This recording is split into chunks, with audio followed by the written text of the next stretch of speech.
All right, here we go. Last section of our planning. So this is going to be focused on lesson planning. So basically, this should be a review for you. You've done lesson plans since first year, so we're just going to kind of go through this fairly quickly. So why do a lesson plan? First of all, ensures you have some kind of plan for what's going to happen that day. It makes sure that you're fulfilling objectives and not just like shooting from the hip, as I call it. Keeps you organized. It helps you anticipate any issues. So instead of going in blind, you might have thought, oh, okay, I have to think about this particular way we're going to line up or something like that. Helps with classroom management so that you can anticipate things, you can keep things moving, because downtime is the death. Often that's when lots of classroom management issues happen. Helps consider the child, children, or group, so you can be thinking a little bit ahead to your particular students. It helps you consider variety in your lesson instead of just always reverting back to the same old way of teaching. You can ponder new ways. You can ponder your materials or setup, your time and your space. You can consider assessment, and it's your job. It's your job to plan. So don't be lame. Plan and do a good job of it. Okay, so here we go. So to begin lesson planning, you want to think about planning through backwards design. So think about your objectives first, and ultimately assessment. So not this year, we're not going to focus too much on assessment, but think about objectives first and assessment when you get to it next year. I want you to picture your particular class. Is this class a class that really struggles with group work? Well, if you have a whole bunch of group work things, you might really have to ponder how you're going to set that up for success. Okay, so picture your particular class, not a generic class anymore. You have a particular class to picture. Think about differentiation. This is going to be one of my focus. You probably figured that out from the readings, is I really want you to think about differentiation and what does that mean.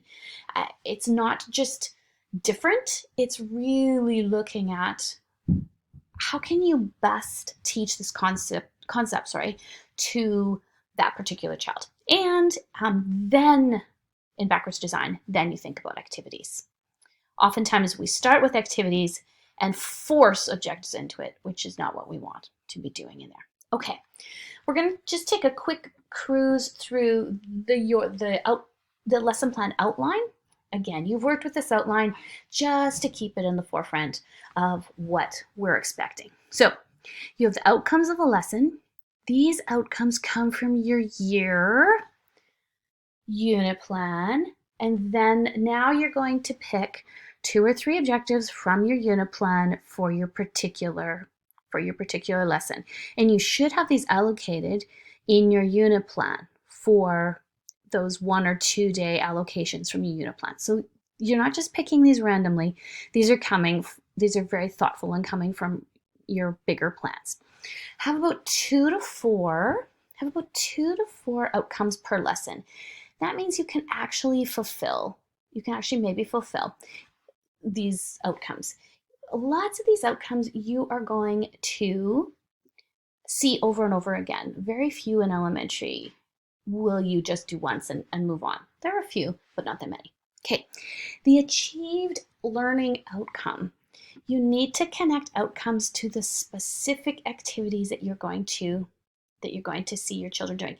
Use the Bloom's verbs. If you use the Bloom's verbs, it will work.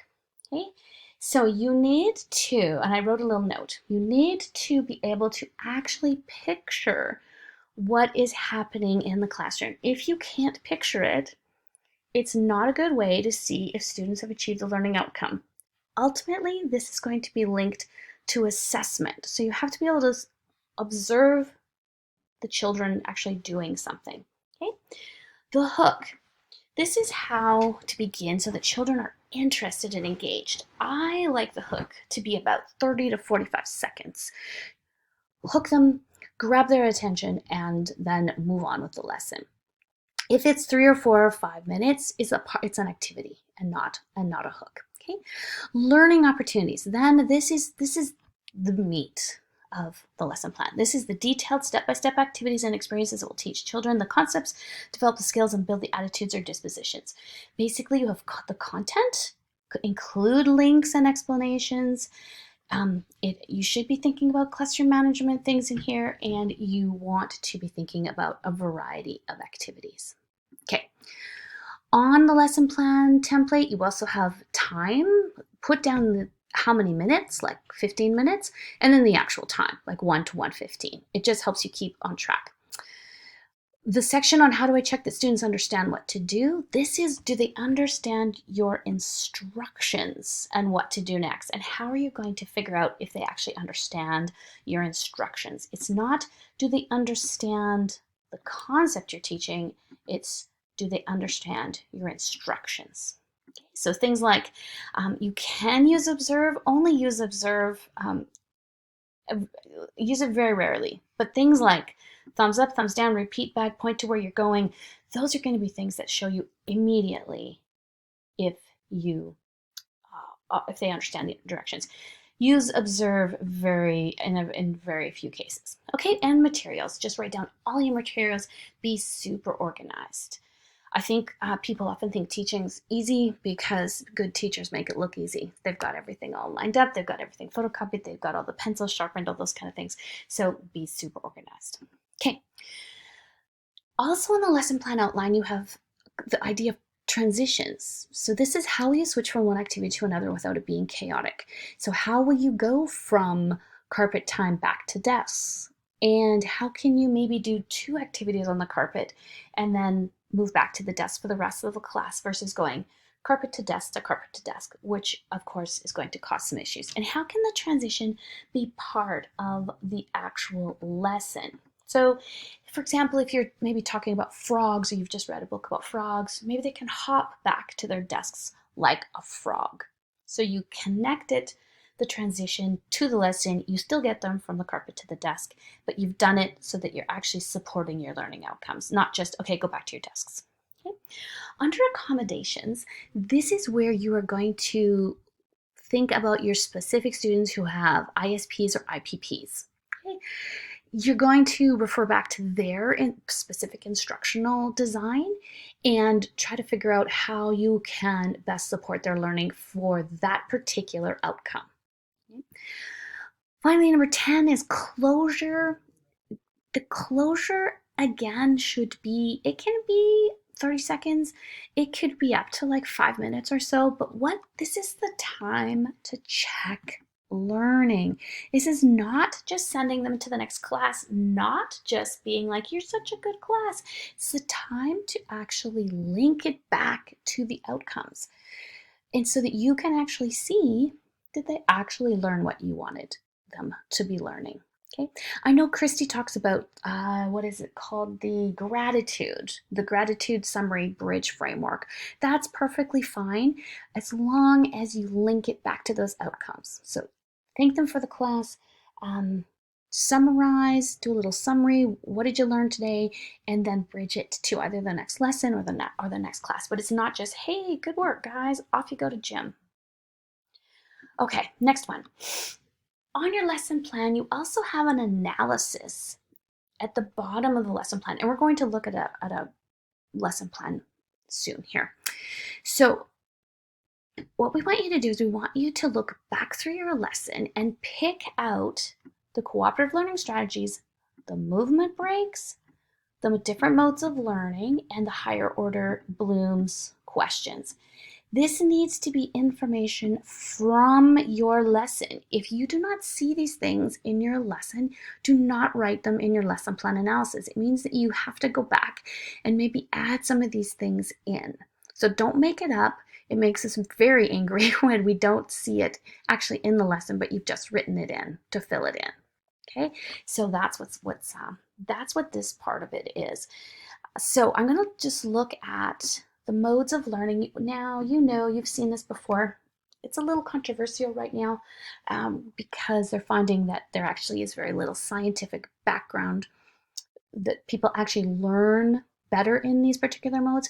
But we've kept it in because we like the idea of using these different kinds of learning in your lesson. So you don't just always end up using the verbal linguistic over and over and over again. You look back at your lesson, you go, wow, I've got verbal linguistic. I really, really need to put in some musical.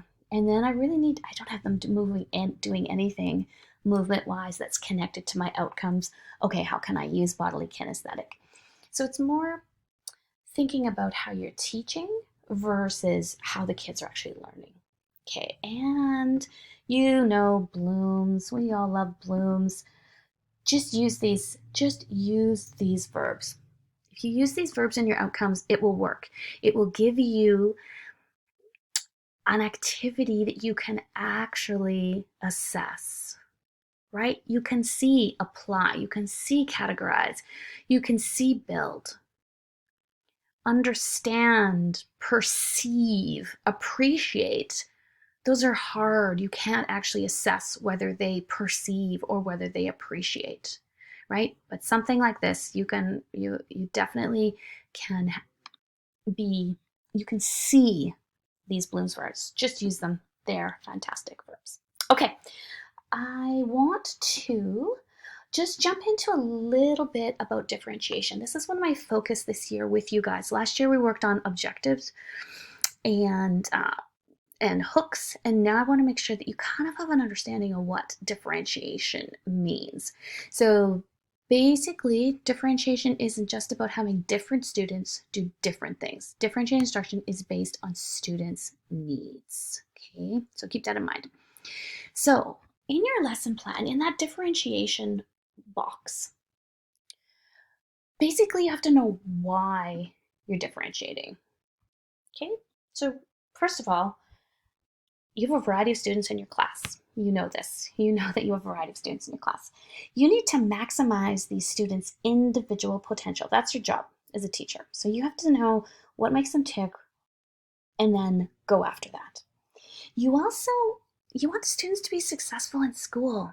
That's what you're here for, is you want them to be successful. So you have to know their learning, what makes them tick learning-wise, and then plan for that. And professionalism. You as an expert teacher, you're attentive to students' varied learning needs and then making it happen. So that's why we ask you to differentiate. How do I differentiate? And now this is kind of where I think sometimes it gets a bit nebulous, but I really like this is information from Reading Rockets. It's in your reading list. How do I differentiate? So you can differentiate the content, the actual content that you are giving the students using reading materials, spelling lists, vocab at varying reading levels. You can also differentiate the process. So this is where you use tiered activities with same understandings and skills, but proceed with different levels of support or challenge. So it's the process. So you use tiered activities that get harder as they go up, but they're all teaching the same concept. You can differentiate products. This is the option of how to express learning. So one child might want to do a Canva. One student might want to do an academic paper. One student might want to do something musical. And so that's that. They actually differ in product. And then learning environment. Not quite places. Quiet would be what I was going for there. Some kids just need some quiet places. Some love the social buzz. And so think about the particular learning environment as well. Okay, what does differentiation look like in the classroom? So basically, there's assessment.